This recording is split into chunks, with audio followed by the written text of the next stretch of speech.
I'll tell you what, jump over one chair there because I think Jarmo Kekalainen is coming over here. Okay. And he'll talk to us. We'll put him in the middle. We'll put him right in the fire here. The hot seat. Because I know that's what he enjoys. He likes being on the hot seat as a general manager of this squad. So we'll bring him in. Jarmo Kekalainen, Blue Jackets general manager, with us right now. All right, that was 25 minutes of, as we were talking about, Jarmo, some pretty good flow there. What were your thoughts on that little scrimmage? Well, I like the competitiveness, the pace, a lot of positives. Obviously, some of the young guys came with the right attitude and weren't afraid to make a mistake, and that's what we like to see.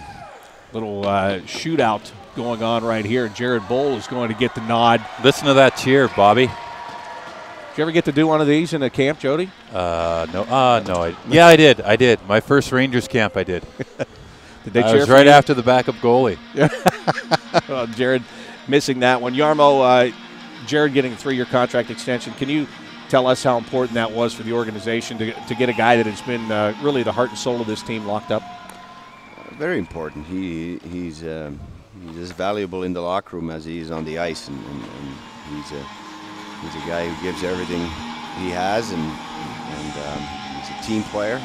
Obviously, we all know his hard-nosed style and the way he sacrifices his body for the team, blocking shots, making the big hits, and dropping the mitts every once in a while. And you know, he's a good player. He understands the game well. He's a very dependable player, two ways, both sides of the puck, and I think there's still a lot of improvement in him too.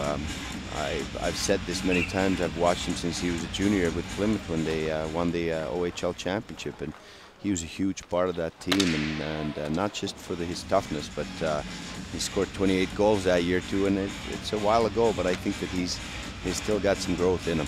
A couple of young guys, George Strand and Aliardi, missing their shots. Cody Golubev getting an opportunity to come in on McKenna right now, and he gets stopped on a blocker save. Cody Golubev, how much did he put his name into the hat to win a job here this year, just based on the couple of opportunities he had to play in the NHL last year? He was solid for us. He came up and filled a spot the way that you always hope that you have the depth down in your American League team. He's a good skater. He's physically very fit. He's done a lot of work this summer again to get stronger, faster, quicker. So I think he's got a good chance of making the team. Just like we have very good depth on our defense. We have about 9 to 10 guys that have a chance to win the job here. You know, obviously they're Jack Johnson and Fedor Tootin and guys like that are, you know, been in the league for a long time. You're going to have to be pretty good to steal those guys' job, but for 5th, 6th, 7th job, I think there's good competition. It's exactly what we need. I want to ask you about this guy, Larry Millard, who's going to come in. We'll let him take his shot first, and he scores. Oh, there it is, the big fin. So you've obviously seen him play. For that. Yeah. Well, it's a triple bonus. threat. It's a bonus. That might be the only time he gets on in the shootout. What did you sign him for? Because you've seen him play in Finland, obviously. What do you like the most about him? Well, he's a very big man, and that's pretty obvious when you watch him here. He's physical. He plays hard. I think he's got a pretty good mobility for a guy that's 6'3", 6'4", and 230 pounds. He makes this simple, good first pass, and he can join the rush too every once in a while. I've watched him for the last 3 years, and his improvement has been remarkable. Every year he's taken a step, and that's what I'm hoping again this year, that he's going to take another step. When I first started watching him, he was on the 2nd level in Finland, got to the elite level, won the championship, and then last year he played in the World Championships for the national team. So every year he's taken a big step, and this year he's competing for a spot in the NHL. Mike McKenna taking a chance right there, and it pays off against Sean Collins. Millard's not making a lot of friends in this camp, though, is he? Well, that's not always the purpose in hockey, is it? And I think the defensive defenseman, you're not supposed to make friends. You know, you're supposed to kind of irritate the opponent, and he plays hard and physical and gets under some guy's skin, and that's good. Everybody getting a chance here to go in the shootout at the end of this scrimmage. Nikita Nikitin going to come out here. How important is his health going to be for your blue line this year? Well, you always hope that you stay healthy, and your depth doesn't quite get tested as much if you do stay healthy. And Nikita is a big part of our team. He's a big defenseman who can pass the puck, and he's also a big part of our power play with with his shot. So I think it's, as for everybody that is contributing to our success, we want help. Well, we talked about Trent Vogelhuber during the scrimmage, and the Dublin native comes out here and he goes, nice top shelf. Yeah, nice move there by Vogelhuber.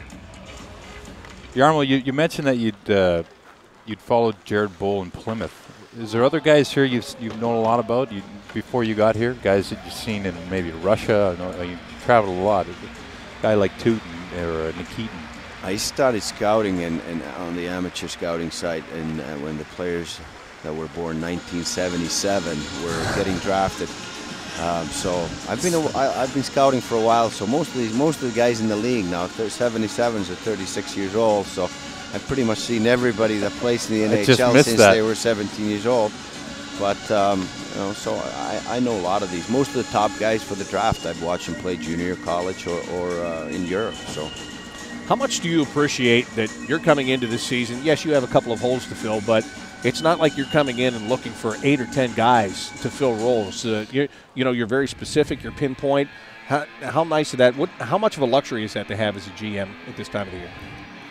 Well, I believe in strong core. I think that at the end of the year last year, we had a strong core of guys that believed in each other and worked for each other and had fun together and pushed each other. And that's what team sports are all about. When you get a group like that, it becomes a team that's having fun and caring for each other. And so that's what we saw last year. I don't think that you want to fix something that's not broken, and you always hope that you have that strong core and sort of can add little pieces here and there just to make it a little bit stronger in the future.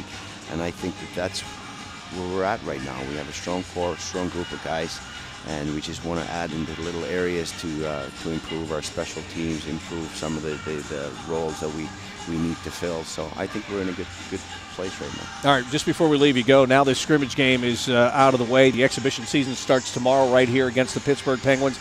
As we go through these exhibition games, anything specific that you're looking for? You just want to see that overall compete, and then keep an eye on those Ryan Murrays and Boone Jenners and the guys that you're trying to make a decision on, those younger players.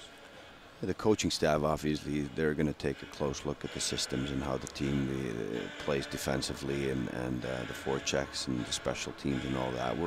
The management, we're looking at more of the individuals that are in the competition of trying to make the team. And as you mentioned, Ryan Murray is one of those guys. He had a very strong tournament in Traverse City. I think he's shown maturity well beyond his years. And I think he's a guy that's going to seriously compete for a spot on the opening roster here on our team. But there are several others too, and I think that's a sign of a very healthy, good team. That when there's strong competition for certain spots, you're never gonna. I don't ever want to go into the locker room or a meeting and say that everybody's got an equal opportunity here.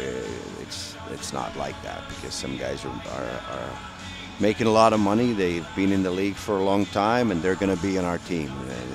I'm not going to tell any other way, but there's a few spots on the team that are open for competition. We've brought some guys in, like Jack Skilly's come in here. We've told him that he's going to have a good opportunity to make our team, and he took a 2-way contract to prove himself.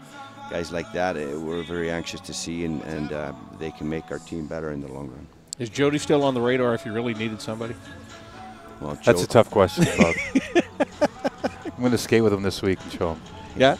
You know, I heard the cheers when he went on the board, so I'm going to have to take Jody seriously all the time. All I can say is he's going to be on my team, on my side, when we go to those scrimmages. No, I don't blame you. I'd take him too. Jarmo, thank you very much. Appreciate you taking a couple of minutes with us here today. Thanks, Jarmo.